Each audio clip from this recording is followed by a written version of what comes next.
সত্যিকারে বলছি ভাই, কোনো অ্যাঙ্গেল থেকে মনে হচ্ছে না যে এটা বাংলা সিনেমার ট্রেলার। হ্যালো গাইস, আমি Deep and welcome back to my channel Deep exclusive. তো এখন আমি এই ভিডিওর মধ্যে কথা বলবো তাণ্ডবের ট্রেলারকে নিয়ে, এবং এটা কিন্তু আজকের কিছুক্ষণ আগে ড্রপ করা হয়েছে। সো কেমন হলো এই ট্রেলারটা? তো প্রথম কথা বলি, এটা ঠিক ট্রেলার আমি বলবো না, এবং এর থেকে কিন্তু টিজারের ডিউরেশন কিন্তু অনেক বেশি ছিল। তো সেক্ষেত্রে এখানে ফোরকাস্টের মধ্যে যা যা সিনস ইনক্লুডেড ছিল তার থেকে আরো কিন্তু একটু বেশি সিনস কিন্তু এখানে ইনক্লুড করা হয়েছে। এবং এখানে সাবিলা নূরকে আমরা একদম ছোট্ট পোর্শনে কিন্তু কোথাও গিয়ে দেখতে পাচ্ছি, এবং জয়া এহসানকে কিন্তু অনেকটা পোর্শনস এবং তার গলায় মনোলগ আমরা কিন্তু শুনতে পাচ্ছি। এবং তার সঙ্গে সঙ্গে যে বিষয়টা সেটা হচ্ছে কি, যেভাবে ট্রেলারটা শুরু হচ্ছে, যে বলছে যেমন শরীরে ব্যাকটেরিয়াকে মারতে গেলে ব্যাকটেরিয়াকে ঢোকাতে হয়, তেমনি আপনাদের মতন শয়তানদের মারতে গেলে শয়তানি করতে হয়। এই ডায়লগটা ব্যাপক ছিল। এবং সেইভাবে যেভাবে অ্যাকশন দিয়ে শুরু হচ্ছে, মারতে মারতে আসছে, হ্যান্ড টু হ্যান্ড কম্ব্যাট করতে করতে আসছে, ওই দৃশ্যটা দেখে বস আমি মজা পেয়ে গেছি। এবং আমি শিওর তোমরা যারা এখনো অব্দি তাণ্ডব দেখে ফেলেছো তারা নিশ্চয়ই এই সিনগুলো বড় পর্দায় দেখেছো। এবং একটা দৃশ্য কিন্তু ভাইরাল হয়েছিল, সেই দৃশ্যটা কিন্তু এইখানেও কিন্তু রাখা হয়েছে।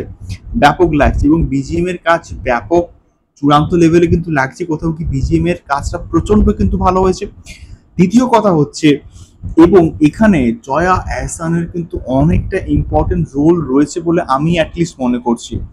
এবং যেভাবে শাকিব খান তাণ্ডব চালাচ্ছে, যেভাবে পুরো ট্রেলারটার মধ্যে এতটা কম্প্যাক্ট কিন্তু রাখা হয়েছে, কিন্তু তা সত্ত্বেও পুরো ট্রেলারটা এতটা এনগেজিং লাগছে না। তো সেটা তোমরা প্রথম থেকে শেষ অবধি কিন্তু মুখ ফেরাতে পারবে না, আর চোখ সরাতে কিন্তু কোথাও গিয়ে পারবে না। এবং এই পার্টিকুলার বিষয়টা থেকে আমার ভাল লাগছে, এবং অনেকটা গ্র্যান্ড স্কেলে কিন্তু এটাকে দেখানো হয়েছে, প্রথম কথা। দ্বিতীয় কথা, বিজিএম এর কাজ প্রচন্ড কিন্তু ভালো হয়েছে। তৃতীয় কথা, মানে এখানে যেভাবে জয়া এহসানকে দেখানো হয়েছে, এবং যে আমি ওই ফোরকাস্ট একটা কিন্তু আমি 100% শিওর যে এখানে জয়া এহসান এবং সাকিব খানের মধ্যে কিছু না কিছু তো একটা কানেকশন অবভিয়াসলি আছে। না হলে এরকম কিন্তু সংলাপ থাকবে না। তোমরা যারা দেখেছো তারা নিশ্চয়ই এখন ফিল করতে পারছো যে কিছু কানেকশন আছে কি নেই। বাট স্টিল ট্রেলারটা প্রচন্ড এনগেজিং হয়েছে, ট্রেলারটা প্রচন্ড ভালো হয়েছে। এবং আমি আরেকটু বড় ট্রেলার কিন্তু কোথাও গিয়ে এক্সপেক্ট করছিলাম।